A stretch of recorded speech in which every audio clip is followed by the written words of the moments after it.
만 간 거 아닐 텐데. 사과하고 저한테 얘기하려면 저 안 적습니다. 특별히 이야기해야겠구만. 김영애 사모님 오늘 못 오셔가지고 김영애 사모님 13번째고요. 뭐, 그러네요.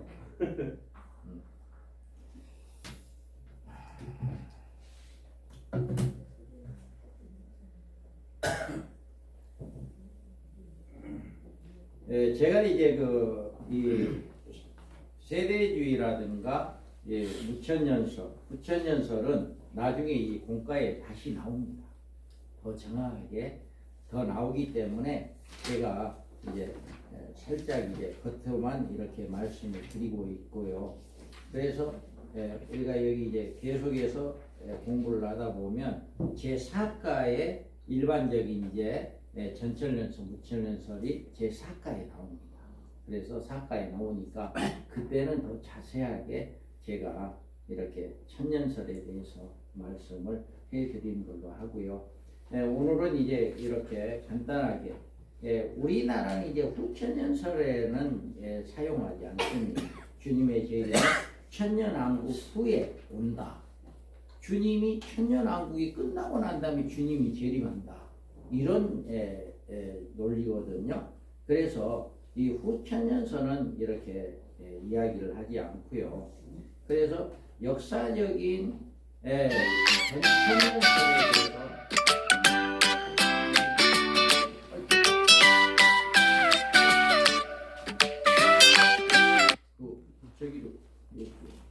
자, 그래서 역사적 전철연설은 이제 세대주의 종말론과 구별하기 위해서 근래 역사적이라는 이름을 추가했습니다. 그런데 이 역사적 전철연설도 초림시대, 교회시대, 7년 한란 기간, 지상재림, 죽은 성도의 부활성도, 또 성도들의 변화성도, 공중휴거, 이렇게 천년왕국, 백보자 심판 때 천국, 지옥으로 갈라진다. 이렇게 이제 역사적 전철연설도 이야기합니다. 그러면 역사적 전철연설은 세대주의 종말론과 유사점이 굉장히 많아요. 그리고 두 증인을 교회 복음 전도로 해석해요. 두 증인의 시대를 지금 교회 시대다. 교회 시대에 복음 전도하는 것이 바로 두 증인의 시대다라고 이렇게 이야기를 하고요. 14만 4천을 구원받은 성도의 총수요로 이렇게 이야기합니다. 14만 4천은 전부 다 전 인류에 구원받은 총수가 14만 4천입니다. 그리고 계시록 6장의 흰말을 그리스도로 해석합니다. 그리고 예비처를 인정하지 않고 교회 한란의 통과서를 주장합니다. 이렇게 역사적 전철연설도요, 다 한란 없다. 한란 오기 전에 다 예수님이 오시니까 그때 다 공중에 올라가고 난 다음에 한란이 7년 한란은 그때 공중에 올라가지 못한 성도들이 맞이한다. 이렇게 이야기를 하고 있고요. 그리고 12장에서는 12장 여인의 마리아가 낳은 아들을 예수님으로 해석을 해요. 그리고 부활과 변화를 재림 때 휴거시로 이렇게 보고 있고, 그리고 천년왕국을 부활 변화받는 몸으로, 천년왕국을 변화된 몸에 부활된 몸으로 천년왕국에 들어간다. 이렇게 이야기를 해요. 그래서 만약에 부활된 성도가 천년왕국에 가게 된다면 거기서는 시집가고 장가가고 아이를 낳는다고 했는데, 부활한 성도들이 거기서 또다시 시집가고 장가가고 아이를 낳는다라고 그렇게 해석할 수밖에 없습니다. 그런데 부활한 성도가 시집가고 장가가고 아이를 낳는다? 이거는 성경 어디서도 찾아볼 수가 없습니다. 그거에 대해서, 그래서 우리는 이 역사적 전철연설의 문제점도 세대주의와 같은 부활관에 대해서 분명하게 이렇게 어느 것이 잘됐다, 해석이 다르다라고 구분이 되어질 수 있는 것은 부활 이 한 가지 문제를 봤을 때 과연 부활한 성도가 아이를 낳을 수 있을까? 그리고 부활한 성도가 아이를 낳는다고 성경이 어디가 있는가? 라고 하는 것을 우리가 찾아볼 수 있어요. 그런데 어디에도 부활한 성도가 아이를 낳는다라고 하는 그 말씀은 없다라고 하는 것입니다. 그래서 우리가 이렇게 백보자 심판 때 마지막 부활이 있고 불신자의 부활은 둘째 부활로 이렇게 해석을 하는 이런 또 재림 때 죽은 성도들의 부활 성도는 변화받아 첫째 부활 천년왕국에 들어가고 백보자 심판 때 마지막 부활이 있는데 불신자들의 부활 둘째 부활로 해석합니다. 그러니까 이 역사적 전철련설에서는요 마지막 부활을 불신자들 부활이다. 그러니까 첫째 부활자들은 예수님 올 때 죽은 모든 성도들이 다 부활되고 변화되기 때문에 그 나머지는 불신자들이 천년왕국이 끝나고 마지막 부활 때 부활하게 된다. 이렇게 주장을 하는 것이 역사적 전철열설입니다.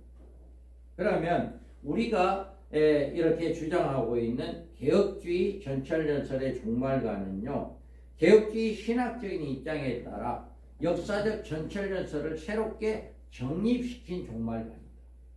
지금 우리가 이야기하는 이 역사적 개혁주의 전철열설은 이렇게 초림과 교회실의 7년 한란 두 증인의 예언사역 후 3년반 적그리 통치길에 성도들의 예비처에 들어가고 지상재림이고 순교 성도들이 부활 성도고 천년왕국의 백보자 심판 때 천국 지옥이 갑니다. 그러면 우리가 개혁주의 우리 방정설의 사역회가 이 개혁주의 신학 전철열설의 신앙관을 가지고 있거든요. 이 신학에서는 그럼 뭐냐?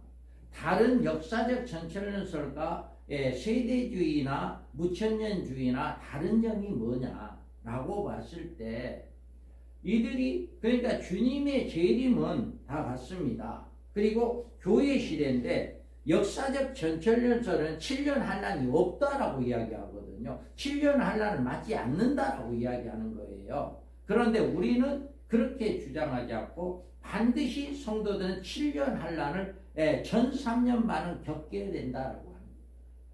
전 3년 반에 첫째 하는 반드시 당하게 된다라고 합니다. 첫째 하가 뭡니까? 황충의 때가 5개월 동안 나와서 믿는 성도들을 고통 주게 하는 거잖아요. 그것은 반드시 겪어야 한다라고 합니다. 그래서 그 첫째화를 통과한 사람에 한해서 예비처가 있다라고 하는 것을 이게 역사적 전철련설은 예비처를 인정하지 않습니다.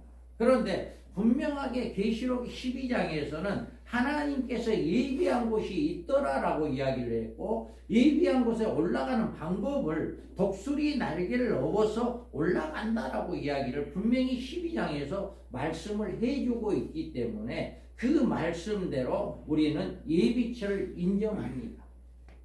그래서 그 예비처에 들어가는 성도들은 누구냐라고 하는 것 첫째 하를 통과한 사람들이 한해서 들어간다라고 합니다. 그래서 그 첫째 하를 통과한 사람 나머지들은 그럼 어떻게 되냐? 후 3년 반에 떨어지는 7년 한란 진짜 한란에 들어가는 이런 고통을 받게 된다라고 하는 것을 우리 개혁주의의 전철련설에서는 이야기를 하고 있습니다. 그리고 이제 후 3년 반 동안에는 적그리 통치 시대로 전 3년 반 동안에는 우리는 죽지를 않습니다. 분명히 죽이지는 못하게 해놨기 때문에 전 3년 반 동안에는 적그리스도가 아무리 정갈이 쏘는 것 같은 고통을 입기는 하지만 생명만큼은 해야지 못하는 거죠. 그 예가 있잖아요. 우리가 욥을 통해서 우리에게 보여주었잖아요. 그래서 마귀 사단에게 욥을 넘기면서 생명만큼은 해야지 말아라 했을 때 그 욥이 얼마나 고통을 받아 사금팍으로 몸을 긁었다라고 이야기할 정도로 온 재산 다 잃고 온 자녀 다 잃고 모든 것을 잃었을 뿐만 아니라 자기 몸까지도 이렇게 고통을 받고 있었지만 죽지는 않았다라고 하는 것처럼 우리가 마지막 때 첫째 하 때도 마찬가지입니다. 얼마나 고통스러우면 차라리 죽었으면 좋겠다 할 정도로 고통스럽다라고 했거든요. 그런데 그 고통에서도 생명을 해야지 않는데 후 3년 반에 들어가는 성도는 다 죽을 수가 있어요. 그때는 그러니까 욥이 생명을 해하지 않는 그 기간까지는 우리도 죽지를 않죠. 전 3년 반 동안은 우리가 죽지를 않는데 후 3년 만에 들어가서는 이미 하나님의 백성들은 이제 하나님 예비한 곳에 들어가 있기 때문에 나머지 그 믿음이 안 된 성도들은 이제 고통을 받게 되어진다라고 하는 것을 우리 개혁주의 전철연설에서는 이야기를 하고 있습니다. 그래서 우리 주님이 지상재림하고 순교 성도들이 첫째 부활자로 그와 주님과 함께 내려오고 순교자들이 그 다음에 마지막 부활은 예수를 믿는 모든 사람도 부활할 뿐만 아니라 예수를 믿지 않는 모든 사람도 백보자 심판 때에 나와서 생명의 부활자와 심판의 부활자로 부활을 받게 되어진다라고 하는 것을 우리 개혁주의 전철연설에서는 이렇게 이야기를 하고 있습니다. 그러니까 조금 역사적 전철론과 세대주의나 무천년주의와 다른 점이 바로 이겁니다. 이 부활관이 좀 다르고요. 부활관이 첫째 부활과 마지막 부활은 역사적 전철에서는 전 성도다라고 했는데 그게 아니라 순교자다. 그 다음에 마지막 부활은 모든 성도들이 부활한다. 이 부활관이 다르고요. 또 예비처가 반드시 있다. 그래서 후 3년 반 동안 안전하게 보호를 받게 해준다라고 하는 것. 그리고 흰말을 적그리스도다라고 이야기를 하는데 우리는 흰말을 마지막 복음을 증가하는 두 증인의 사명자들이다라고 하는 것이 이렇게 다릅니다. 그래서 이제 우리는 김승희의 한일의 언약을 기간을 7년 하려는 기간이다. 그래서 전 3년 반은 두 증인의 예언 기간으로 교회 신부를 단장시키는 기간이다. 그러니까 우리 개혁주의 전철에서 이야기하고 있는 것은요. 적그리스도가 나옴과 동시에 두 증인도 같이 나옵니다. 그래서 두 증인과 같이 나와서 1260일 동안만 이 두 증인들이 활동을 하고 이 두 증인들이 1260일 활동이 끝난과 동시에 무적경에서 올라온 악령에서 죽임을 당하고 3일 반 동안 그 시체가 그냥 널려져 있다가 다시금 그 시체 안에 하나님의 영이 생기가 다시 들어가서 그들이 일어나서 바로 그들이 하늘로 올라가는 이런 역사가 일어나게 된다라고 하는 것을 성경에서 이야기를 하고 있기 때문에 이 두 증인의 예언 사역이 적그리스도와 동시에 나오게 됩니다. 지금은요 우리가 내가 정말 두 증인이 되고 싶다 할지라도 모르는 거예요. 우리 여기 계신 분 중에 과연 누가 두 증인이 될지 몰라요. 하나님이 인친자가 되기 때문에 모르는데 우리는 다만 소망이 있잖아요. 희망이 있잖아요. 그래서 우리가 정말 두 증인이 되기를 소망하는 자, 하나님은 하나님을 찾는 자에게 만나주신다 했잖아요. 아멘? 찾는 자에게 만나주신다 했기 때문에 내가 그렇게 소망하면 하나님이 나를 써주지 않겠느냐 하는 그런 소망입니다. 그래서 우리 이 모임이 바로 그런 소망을 갖자라고 하는 모임이에요. 소망을 가지면서 정말 하나님의 종으로 마지막 때 쓰임을 받는 종이 되었으면 좋겠다라고 하는 이런 소망이 있고요. 그래서 우리가 이 개혁주의 전철연설에 있어서는 계시록 핵심의 장은 교회를 위한 7장에서 두 증인의 인칭과 준비된 신부로 셀 수 없는 성도들의 모습이 나오고요.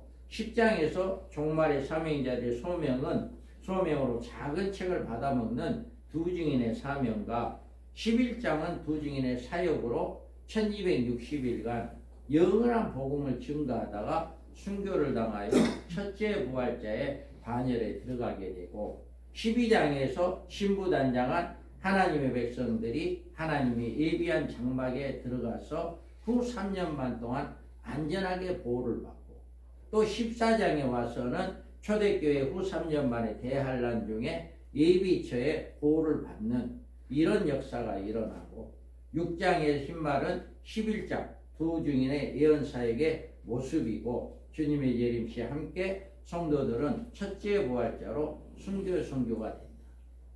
그리고 또 7장에서 14만 4천은 종말의 사명자로 선발된 하나님의 종들 두 증인들이다.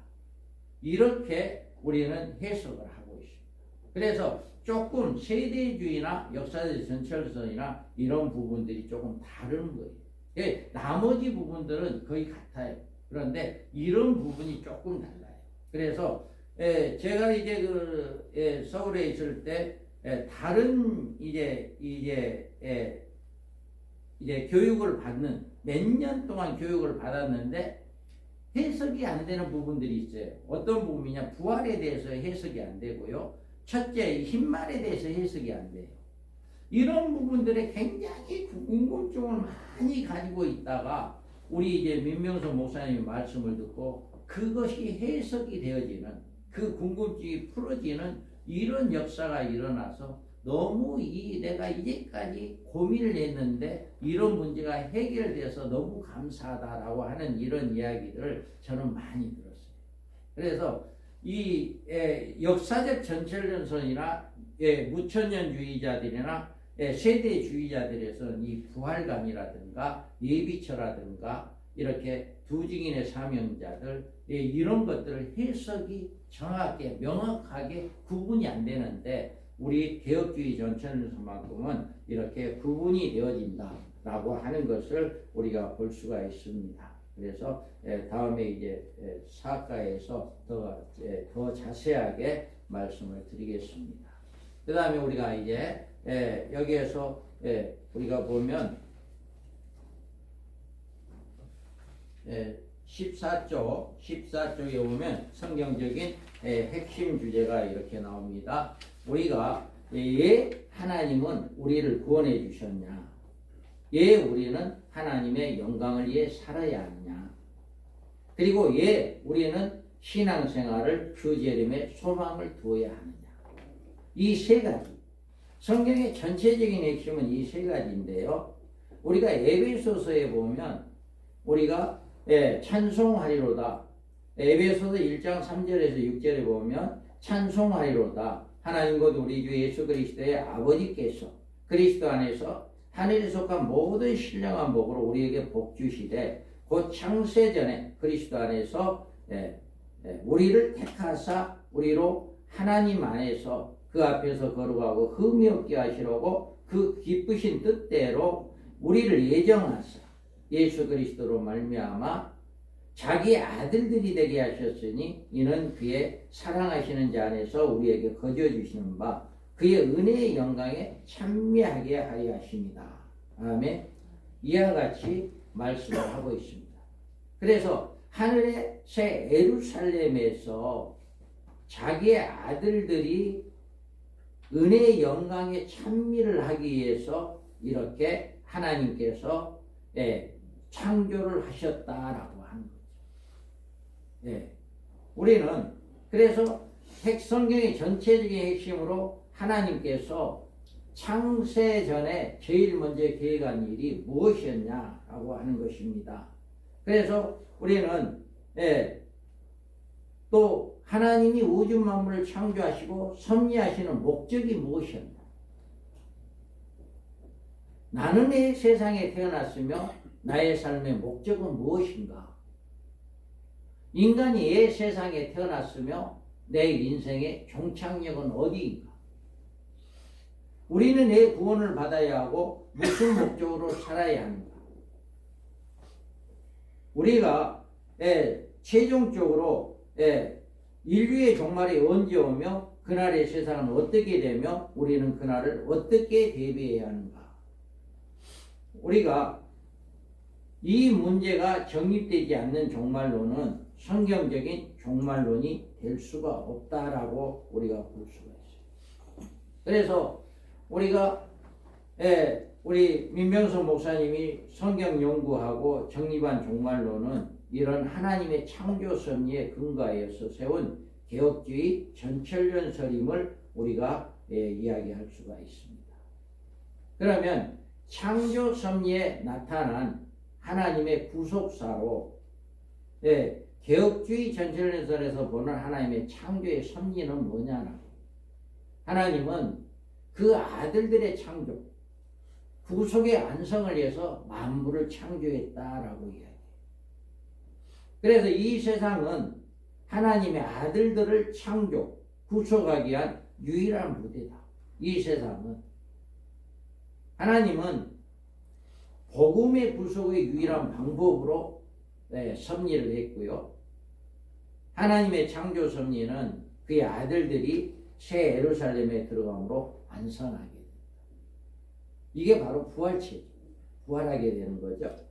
인류 종말에 이런 섭리를 이루는 최종 단계가 있다. 그래서 성경은 이 같은 하나님의 섭리를 밝혀놓으신 하나님이 계시다. 하나님은 이 모든 것들이 이렇게 전부 다 하나하나 성경에 짝이 있어서 이루어진 것처럼 이 모든 계획이 다 이루어지게 된다라고 합니다. 그래서 이 밤중설의 저에게는 이 같은 기초 이에 종말의 사역을 위해서 헌신하고 있다. 그래서 어제 우리 애가 하는 이야기가 얘 그러면 뭐냐? 종말 다음에는 뭐냐 했을 때 제가 속구를 먹었어요. 이 녀석 봐라. 이 녀석 봐라. 종말 다음에 뭔데? 종말 다음에 뭔데 그래요? 종말 다음에 뭐냐 말이에요. 그건 하나님의 나라지. 하나님의 나라가 세워지는 거야.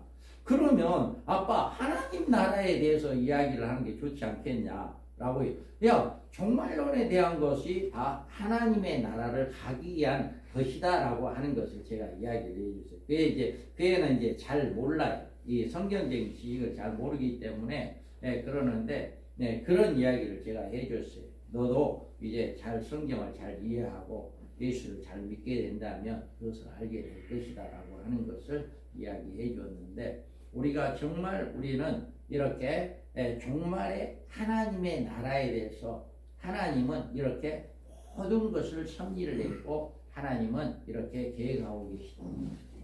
그래서 우리가 보면 이 창세전에 하나님께 제일 먼저 섭리하신 일은 성경에서 단 한 곳만 그 해답이 나온다. 에베소서 1장 3절에서 6절에서만 나온다. 그래서 이 세상의 만물은 창조되었으며 인류가 운행되고 있는가에 대해서 이렇게 잘 나와 있고요. 인간의 모든 으뜸이 되며 중심이 되는가의 이유에 대해서 창세전에 우리를 택해서 하나님의 아들들, 여러분 천사도 우리를 흠모하게 됩니다. 그들은 부활해가 안 되잖아요. 천사는 영물이기 때문에 부활체가 안 돼요. 그러니까 우리 인간만이 부활체가 되는 거예요. 그러니까 부활체가 되는 그것을 천사도 흠모한다. 그래서 우리는 이렇게 으뜸이 되고 하나님의 모든 섭리가 예정에 의해 이루어지고 있는가에 대해서 말씀을 하고, 성경에 기록된 목적과 핵심의 문제가 무엇인가에 대해서 말하고 있습니다.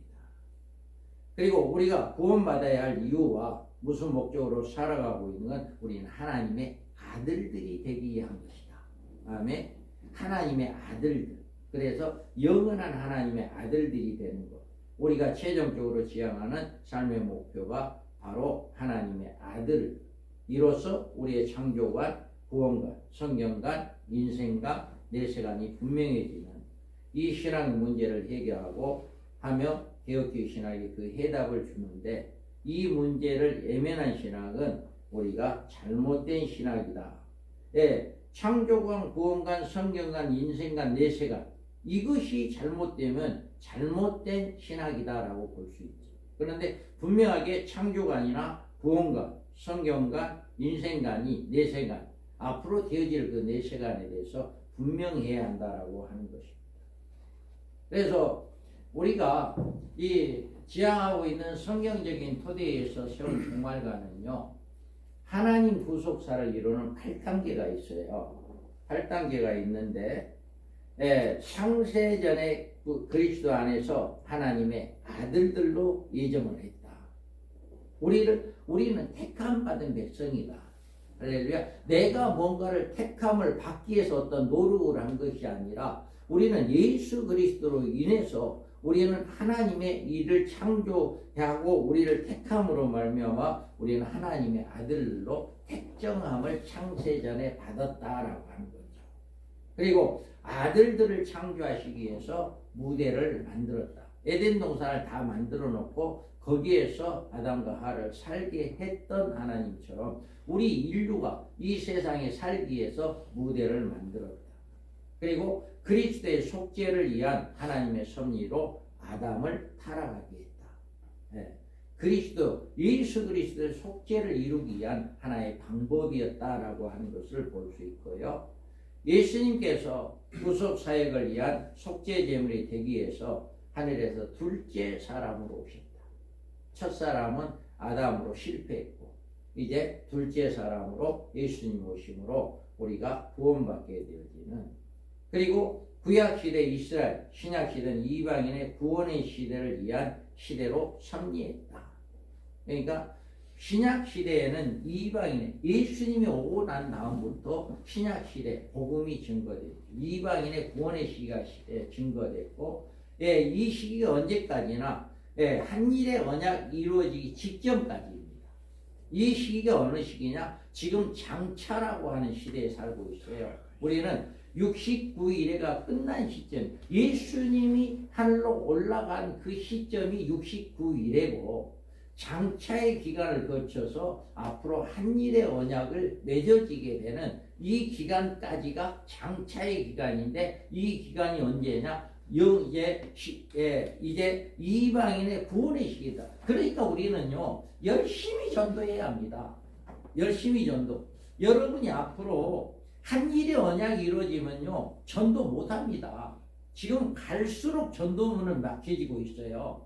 갈수록 전도문은 막혀지고 있는데 지금 시골이니까 여기는 좋아요. 그러니까 여러분 할 수 있는 대로 최선을 다해 전도 많이 하세요. 지금은 이방인의 구원의 시기이기 때문에 이 전도를 많이 해야 해요.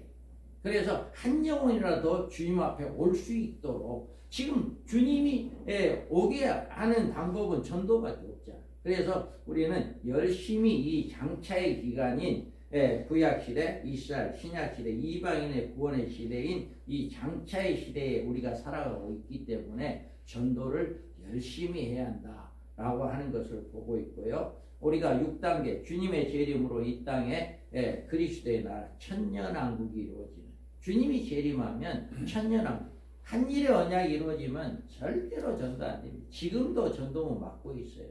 전도가 안 돼요. 그런데 우리는 시골이니까 그나마 감사하다. 그래서 이렇게 전도를 하고, 우리가 7단계에서는 잠자는 자들의 부활과 성도들의 변화로 하나님의 아들들의 창조를 안성하시고 만물을 소멸하신다. 이렇게 부활 성도들과 변화 성도로 하나님의 아들을 창조에 안성한다. 즉 이제는 부활을 하고 나면 다 끝나요. 더 이상 할 게 없잖아요. 성도들을 다 부활시켜 놓고 이제 할 게 없는, 다 완전히 끝나는 거죠. 그래서 이렇게 이제 8단계에서 하늘에 새 예루살렘에 올라가서 하나님의 아들의 신분으로 영원한 영광을 누리는 생활로 하나님의 창조 사역이 완성된다. 이렇게 하나님의 창조 사역이 완성되는 것이 이렇게 8단계로 이렇게 이루어지고 있다. 그러면 우리가 하나님의 창조 사역에 하나님의 아들들의 창조의 그 목적을 두고 있는데요. 창조의 목적은 하나님은 창세전에 그리스도 안에서 많은 아들들을 창조하는 섭리의 목적입니다. 그래서 아들들을 언하셨냐라고 하는 거예요. 아들들에게 거저주시는 바 은혜의 영광을 찬미하게 하고, 우리가 할 일은 오직 부활체가 되어서 하나님을 찬미하는 일, 그것밖에 없어요. 영원한 새 예루살렘에서 그것밖에 없는 거죠. 그래서 이 아들들을 언했냐? 천사들을 가지고 하나님은 찬미를 받기를 원하지 않는다. 우리가 사장에서 보면 수많은 천사들이 하나님 보좌에 둘러 있잖아요. 진치고 있잖아요. 그런데도 하나님은 그 수많은 천사들의 찬양보다도 하나님의 아들의 찬송을 더 받기를 원하신다라고 합니다. 그리고 왜 그리스도 안에서 예정했냐? 그리스도와 똑같은 하나님의 아들의 신분을 주셔요. 우리를 하나님의 아들의 신분을 주기 위해서 우리를 그 똑같이 하나님의 아들의 신분 이렇게 말씀합니다. 그리고 어떻게 그리스도와 같은 아들을 창조할 수 있나? 이 방법은 그리스도와 생명적인 연합을 이루게 하심으로만이 가능하다. 예수님을 믿고 예수님과 나와 하나가 되어지는, 연합되어지는 이런 역사가 일어날 때 이렇게 하나님의 아들의 역사가 가능하다. 그리고 이 연합은 어떤 연합으로 이루어질 수 있는가? 속죄의 연합입니다. 그래서 그리스도의 피로 제사함을 받음으로 그 죽으심에 연합하게 하신다. 우리 예수님이 죽으시고 그와 제사함을 받음으로 이렇게 속죄의 연합을 이루게 되어진다. 그리고 두 번째로는 부활의 연합입니다. 죽음의 부활하심으로 우리의 부활에서 연합하게 되어지는, 죽음에서 부활하심으로 우리는 연합하게 되어지는 이런 역사가 일어나게 됩니다. 그래서 하나님께서는 이런 아들들을 우연하게 창조하신 게 아니라 이미 창세전에 예정하시고 예정대로 이루시고 계신다. 그리고 하나님께서는 하나님의 하늘의 새 예루살렘을 그 아들들에게 유업으로 주시기 위해서 준비해 오셨다. 예, 우리의 소망과 삶의 목적은 이 나라에 들어가 하나님께 그의 은혜의 영광을 영원히 찬미하게 하는 생활이다. 그러니까 우리가 이와 같이 하나님은 이처럼 창세전부터 종말에 종점으로 모든 창조 역사를 예정하시고 그대로 이루신다. 지금도 우리가 이 같은 하나님의 구원의 섭리를 모르면 하나님께 영광도 진정한 감사도 소망의 생활도 할 수가 없다.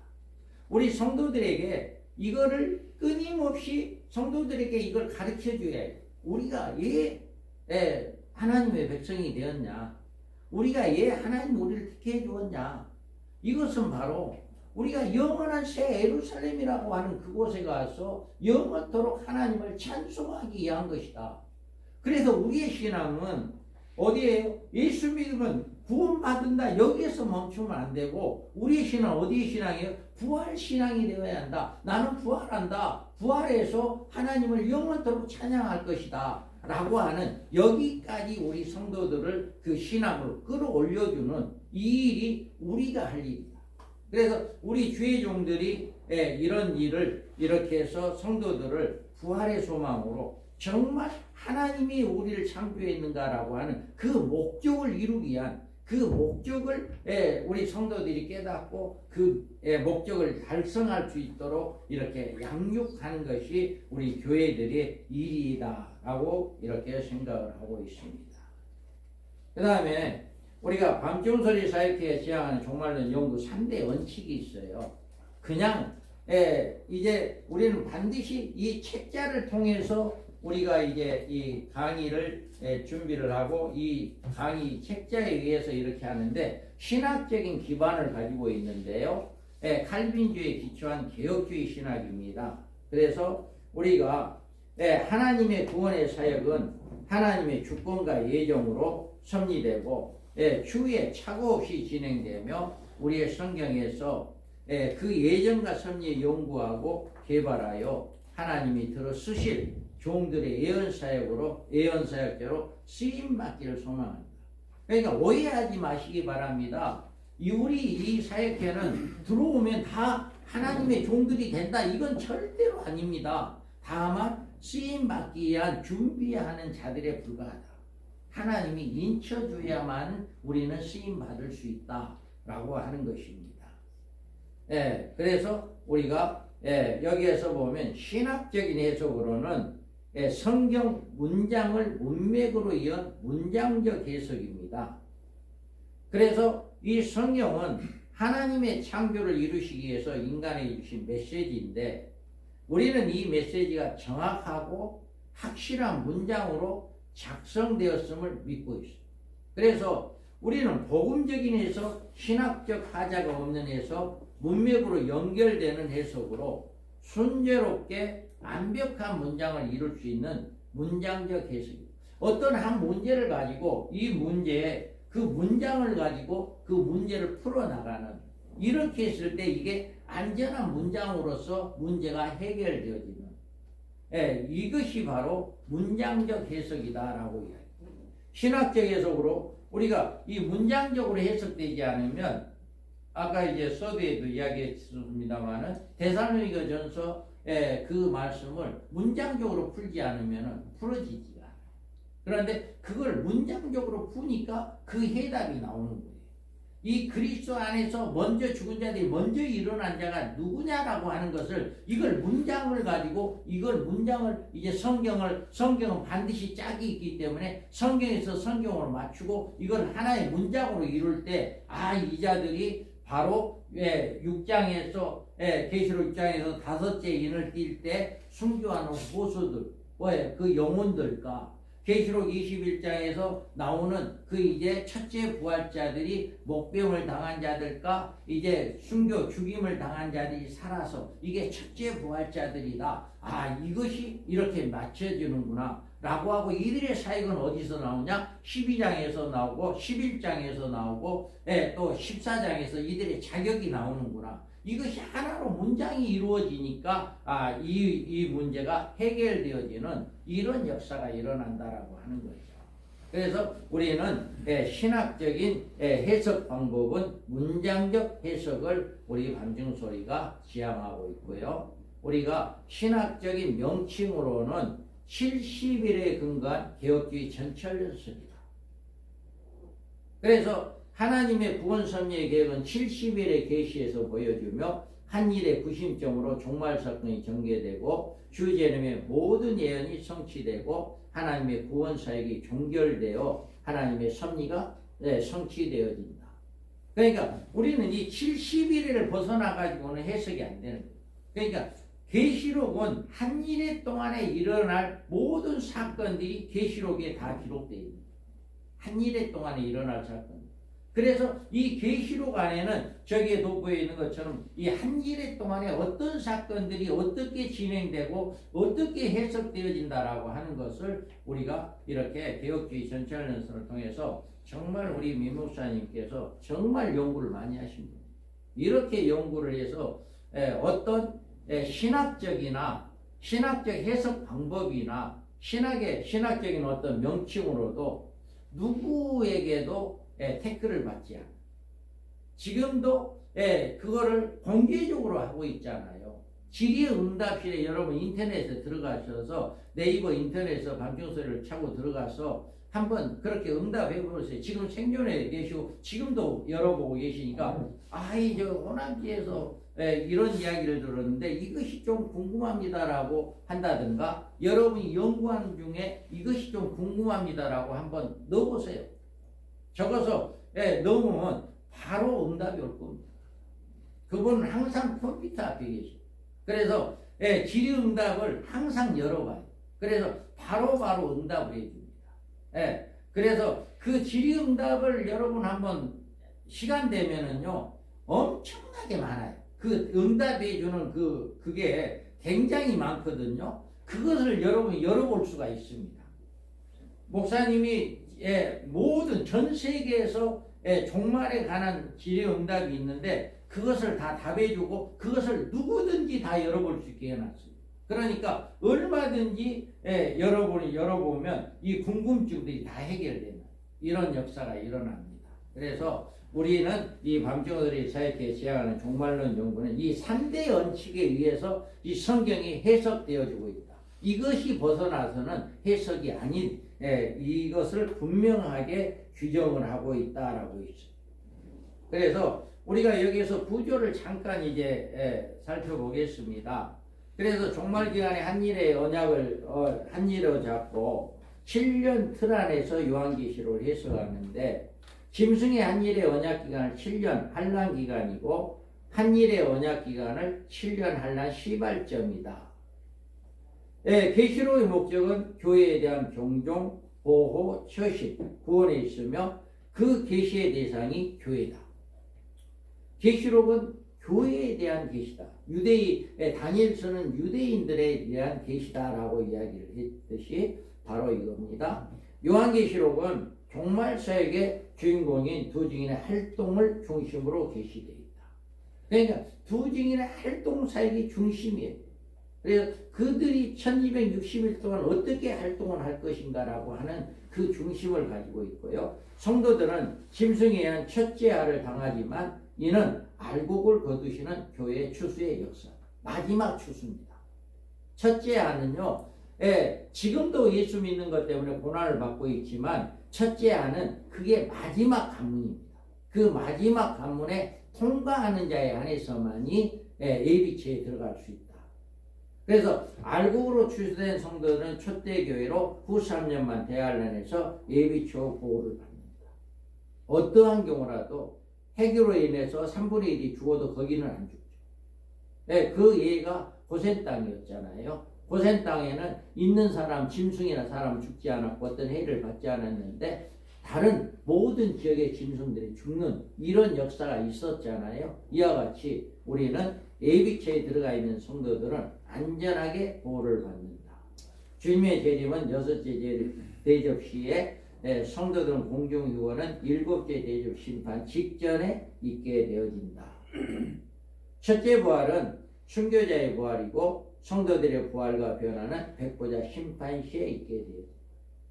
이것이 우리 개혁주의 성경적인 구조로 이렇게 해석을 되어지고 있습니다. 그러면 여기에서 보면 일곱 인을 볼 때 여기에서 인은 6장은 총론입니다. 6장은 총론이에요. 그래서 인 사건은 계시록의 총론으로 7년하는 전반에 걸쳐서 연결되어 있다. 그러니까 일곱 인은 전반 대접 심판까지 다 연결되어 있어요. 이게 그래서 일곱째 인은 일곱 나팔로 연결됩니다. 그래서 일곱 나팔로 연결되는데 첫째에서 넷째 나팔은 한란 세력이 나와요. 그래서 계시록 8장에서 이 한란 세력이 나오죠. 그리고 다섯째 나팔 첫째 하로 9장에서 교회 박해가 나오고요. 여섯째 나팔 둘째 하로 유브라데 전쟁 9장에서 나옵니다. 그리고 일곱째 나팔은 셋째 대접 일곱 대접으로 연결돼요.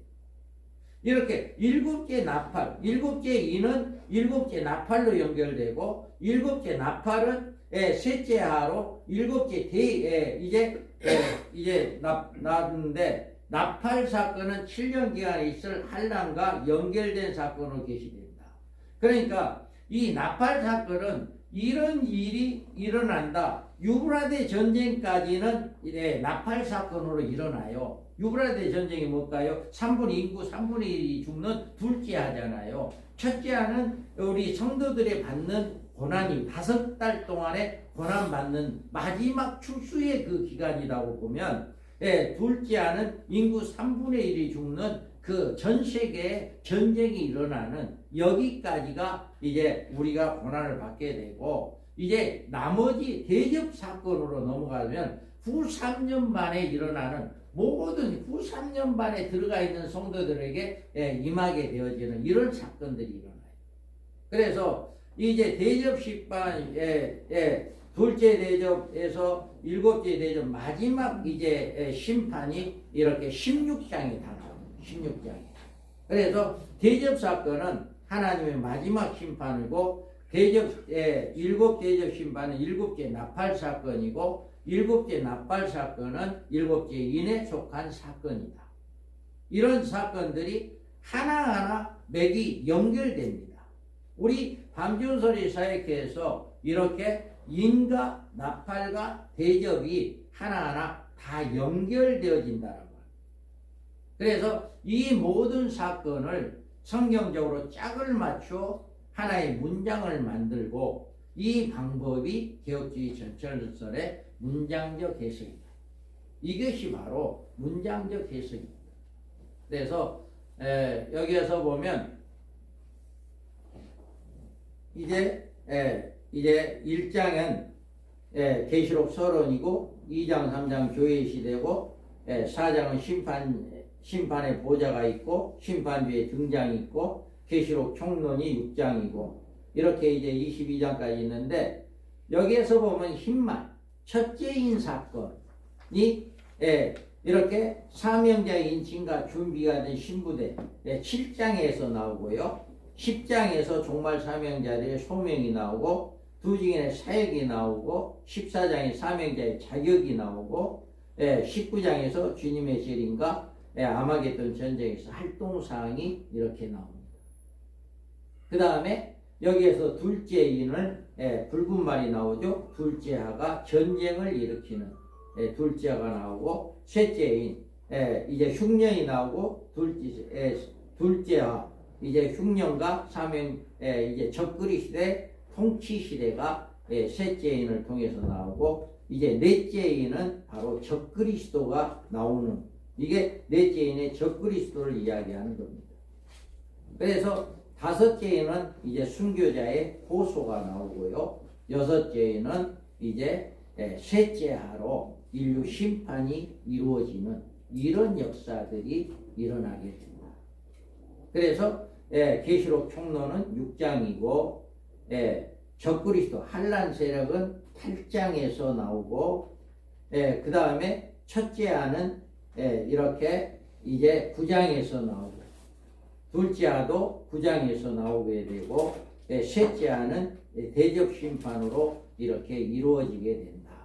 이 모든 것들이 이렇게 우리가 개혁주의 신학으로서 이렇게 해석을 하고 있습니다. 이거는 또 이제 나중에 또 계속해서 나올 것입니다. 그래서 우리가 다니엘서의 올바른 연구와 이의 종말론에 필수적이다. 그래서 마지막 때까지 이거를 비밀로 간직하라고 하셨는데 그때 한 일의 시기다라고 합니다. 그래서 마지막 때 등장할 짐승과 그 등장 모습과 과정이 다니엘서에 게시되어 있다. 그리고 70일의 계시로 예수님의 초림과 재림의 징조적 시기가 게시되어 있다. 그리고 한일의 언약을 통한 7년 기간과 그 발생 시기가 게시되어 있다. 종말에 유대인들과 예루살렘에 임할 종말적 사건이 다니엘서에 게시가 되어 있다라고 이야기합니다. 우리가 조금 있다가 조금 한 10분 쉬었다가 왜 그러냐면 식사가 우리가 가서 식사할 곳이 오늘 단체 손님이 한 60명인가 있대요. 그래서 우리가 조금 늦췄습니다. 그래서 한 10분 정도 쉬었다가 마지막 우리가 다니엘서에 연구해야 할 이유에 대해서 하고 강의를 마치겠습니다. 한 10분 좀 쉬었다가 하시죠.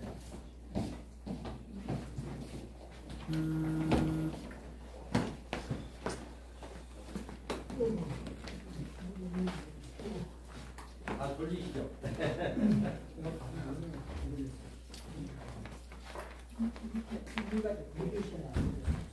안 돌렸어? 그랬어요? 떨리는 거죠. 저거는 오래된 저거는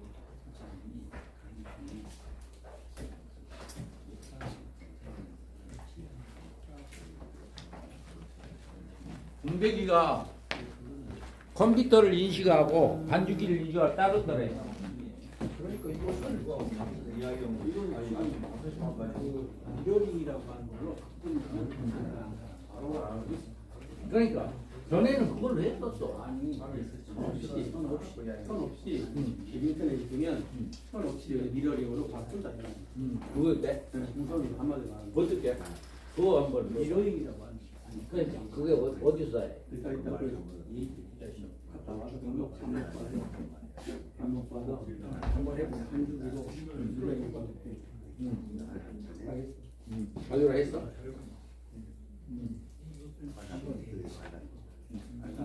여기 한번 설치해 보면. 그런데 인터넷이 약해. 그거가 사실 약해요. 그것만 낸다면 이거 필요가 없지. 한번 해보게. 한번 예쁘나 그럼. 한번 보게. 한번 해봐. 봐야지. 그거 해놓으면 괜찮을 것 같아. 아, 여기서 다 그죠. 아, 이번에 또 찬양도 스크린도 그냥 저기서 이거 말고 목사님 이거 말고 목사님 셀라 쓰거든. 나도 지금 이번에 네가 이 부산하나 목사님 셀라 쓰는데 30만 원 줬어. 33만 원? 30만 원? 왜냐면 이건 네가 그걸 쓰라야 돼. 여기 시연해보고 해봐. 이거